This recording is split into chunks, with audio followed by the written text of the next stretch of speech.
Every week, the NFL will post the best wide receiver versus DB one-on-one matchups. But today, we're going to be talking about the best wide receiver versus DB one-on-one matchups from the season entirely. So it's going to be the best matchups, the best one-on-one clips. Going to be breaking down some good DB reps and some great wide receiver reps. So I hope this video gives you guys a ton of value, gives some insights on why these guys are so good at the next level. But also, fellas, if you're a wide receiver or a quarterback and would like to train with myself and my staff of coaches this offseason, we are coming out to 15 different cities across the country for 2-day-long QB and wide receiver camps. Next up on our camp tour will be San Francisco, California. Then we'll be heading out to Miami, Florida, Las Vegas, Nevada, Charlotte, North Carolina. All 4 of those camps, you guys, are completely sold out, and every single camp we do will probably sell out 2 to 3 months in advance. So next up on the camp tour, we'll be coming out to Portland, Oregon, then Dallas, Texas, then Nashville, Tennessee, Buffalo, New York, Chicago, Illinois, Atlanta, Georgia, Houston, Texas, Philadelphia, Pennsylvania, Detroit, Michigan, Boise, Idaho, and Los Angeles, California. So guys,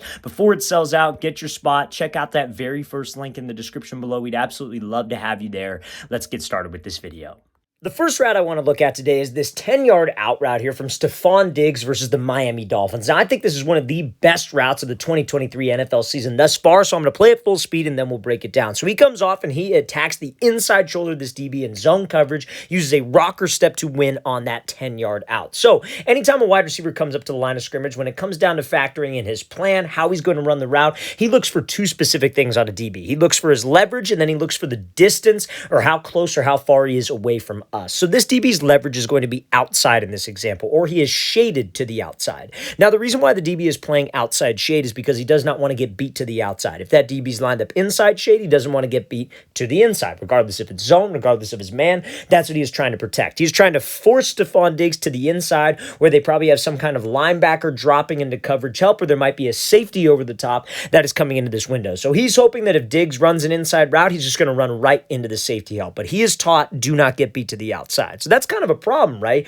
When I have to run an outside breaking route like this 10-yard out route, because he is sitting right where I'm supposed to break. So that's why Diggs ultimately attacks this DB's inside shoulder and inside hip. This is one of the best things about Stefon Diggs is he has such a high route running IQ, and he knows how to get open. He's got the skills to be able to make the different cuts, make the different types of moves, but he also knows when to apply because of a high route running IQ. So when we come off the line of scrimmage here, my game plan, a lot of people when they see this zone coverage is, oh, try to get to this blind spot. If I try to run there, that DB is going to keep that leverage, and I won't have any space on my out route. So we have to attack his inside shoulder and inside hip. Now, if we were in the middle of the field, like let's say, for example, it's like the 50-yard line, right? Diggs could get away with just running hard, attacking the shoulder, attacking the hip, getting this guy to flip his hips and then slipping underneath. But the issue here is that we are in the red zone, right? So this DB is not as threatened by Diggs' speed in this case. He's not threatened by Diggs taking him over the top, 50 yards, deep fade down the field. He's going to be a little bit more patient, and he's probably not going to open up his hips a whole lot because he's not threatened by the deep route because we're in the red zone. We're probably on like the 12, 13-yard line, right? So what Diggs does is he still attacks that inside shoulder and still attacks that inside hip, but instead of selling vertical at the inside shoulder to get him to open up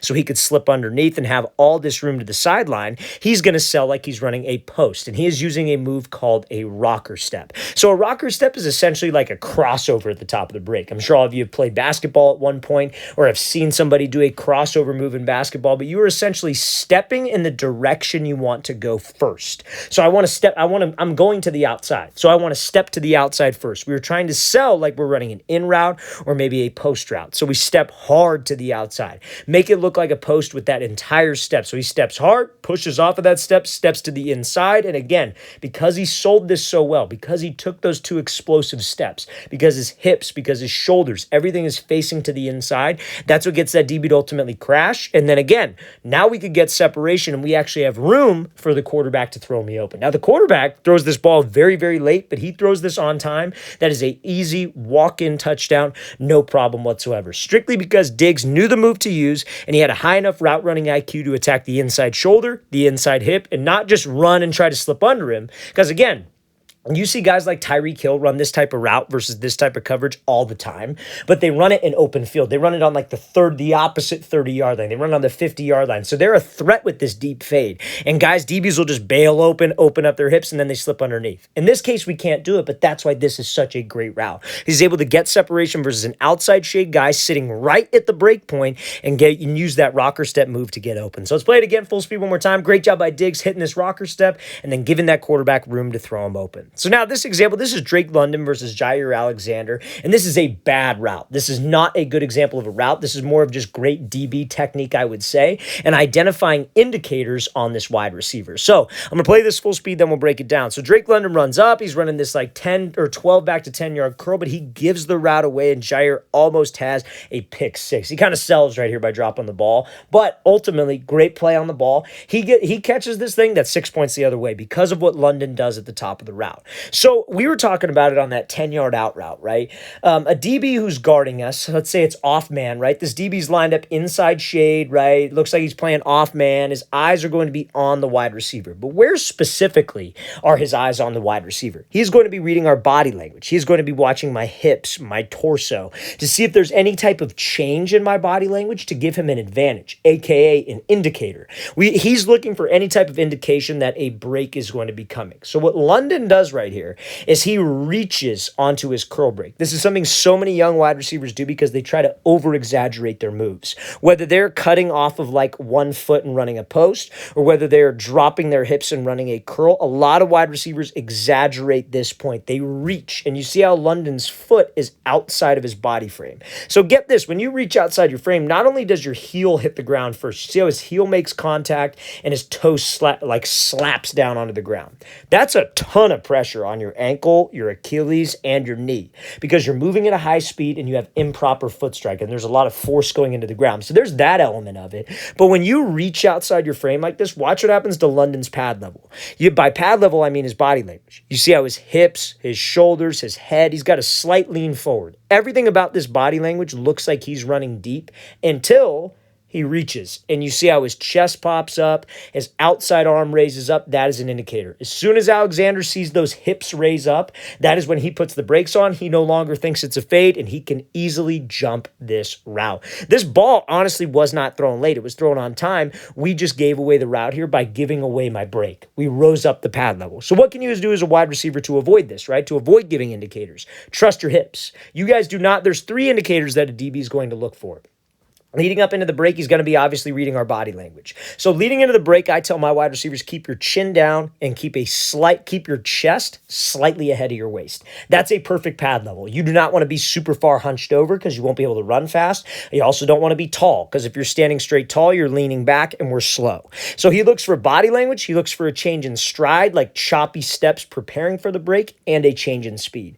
If I could avoid doing all 3 of those things and I could maintain this type of stride and pad level that London has all the way to the break point, this DB has no choice but to think that it's a fade because I am selling it until the last possible second. So let's rewind this a second, then we'll play a full speed one more time. So make sure, fellas, we do not reach. We don't want to make that DB's job any easier than it should be. So now, next example here is this is one of my favorite routes from the year. This is CeeDee Lamb running a post route versus the Rams defense, and he is using something called a triple rocker step move. So this is going to look very, very familiar with the move that Stefon Diggs used at the beginning of this video, right? So Stefon Diggs used that rocker step on an out route, but something all great wide receivers can do is they can make their out route look exactly like their post route. They can make their fade route look exactly like a comeback route. They can pair their routes together. It's called being a salesman, and that's what all great wide receivers are. So let's watch what CeeDee Lamb does here. So he bursts up, and he's running this quick post, but he does something called a triple rocker step at the top of the break. So this triple rocker step is a move that I think all wide receivers can use,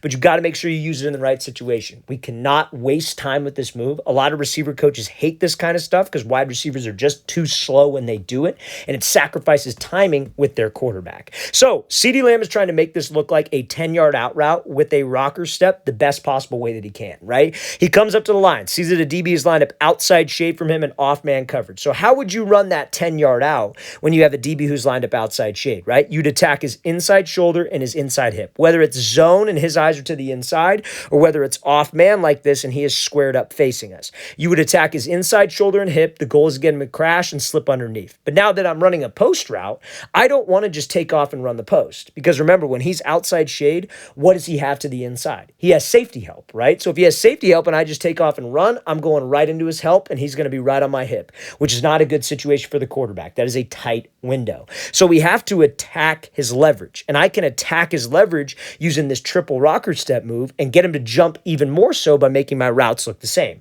So he comes up here and you see the first step of this. You want to step opposite of where we are going first when we are using this triple at the top. So he steps hard to the outside, making it look like a rocker step out route. So you see how he goes 1, second step 2, and then he pushes off of this second step 3 to attack his leverage, make it look like a rocker step out route, corner route, whatever he's trying to sell. You see that DB honors it and jumps, and then bam, we got this post route.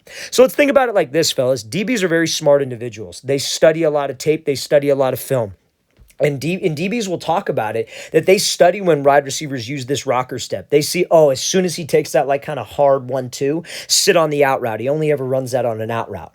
But as a receiver, we could use that to our advantage. We have to use it on different routes so we are unpredictable. And an unpredictable receiver is very, very tough to guard. So let's watch this again one more time, fellas. And again, the Cowboys love to run that 10-yard quick out in the red zone, so that's how this thing can build. So now, let's look at this next example here. This is Michael Thomas running a slant versus the Panthers versus an inside shade DB. And this is a bad example of route running, guys. This is not a good slant route versus this type of coverage. And we're going to show a good example of this type of slant route with Garrett Wilson. And it's probably one of my favorite routes of the year in a second here. But let's talk about the bad example first. So we got a DB who's lined up inside shade. Remember, his goal is to stop the inside route. Now, when it comes down to my plan off the line of scrimmage, we talked about this with Stefon Diggs. You want to, honestly, it comes down to two things that we are looking for on a DB. We're looking at his leverage, so in this case, his inside leverage, and then distance from me. So in the past, the DBs were all off. They were like 8 yards off, sitting right at the break point. Now it's press coverage. He's inside shade, and we have to run a slant.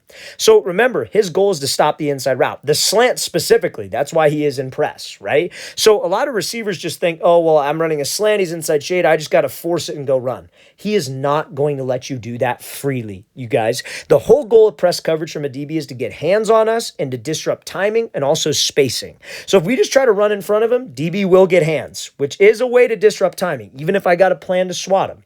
Number 2, if I got to run this slant, and let's say this receiver's running a flat route, he doesn't, but let's say he is, and I get rerouted way to the inside, the spacing is off with that flat route. So what we would have to do is we would have to attack his outside shoulder, his outside hip on something called a diamond release, where I would take 3 hard steps. I'm trying to sell vertical with good pad level like we talked about, good stride, and good speed. But Thomas doesn't do that. He kind of forces this inside release, hands, disrupts timing, then ball's thrown behind. Because that quarterback eventually has to get it out, fellas. He can't hold on to it for forever. So if that timing gets disrupted, then we are screwed. So let's watch this again one more time. I'm going to play it in slow motion. So again, he comes off the ball, and he just forces it. You see how that DB is keeping his leverage. Now listen.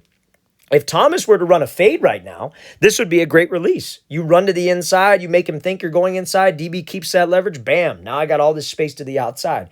But we have an inside breaking route. If I have an inside breaking route and that DB is sitting at the break point, his leverage is to the break, so inside leverage with an inside break, and he is sitting at the depth of the route, I have to attack his opposite shoulder and hip. No different than if this DB, like let's say for example, Michael Thomas had to run that quick post that we just saw CeeDee Lamb run, but this DB was inside shade about 8 yards off, he would run his post right at the outside shoulder, right at the outside hip. He wouldn't force it inside because that DB will keep that leverage, okay? Now, if you have inside shade press like so, and you have to run that deeper post, what you could do is you could attack him inside and take the outside release and then work the top of the route, work to stack, maybe at the break point, you slip under him and throw him by. That's a different story. But if he's sitting at the depth of the break point, you got to pick a shoulder and you got to pick a hip. So let's play this again, full speed. So again, this is not what you want to do on that play. It's a great job by that DB, keeping his leverage, getting hands, disrupting timing, and disrupting spacing.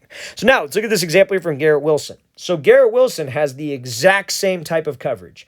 Inside shade, DB's maybe about 1 to 2 yards off, and he's got to run a 3-step slant. So Wilson, what he does here is he attacks this DB a little bit just to get a little bit closer to him. So on his diamond release, he could use this inside hand to swat the DB by. But this is textbook. This is exactly how you would run a slant route versus this inside shade press guy. So he attacks him off the ball, 3 hard steps to the outside, and you see how he swats him by. And again, he's giving the quarterback room. Right? He's giving the quarterback room to throw him open over the middle of the field.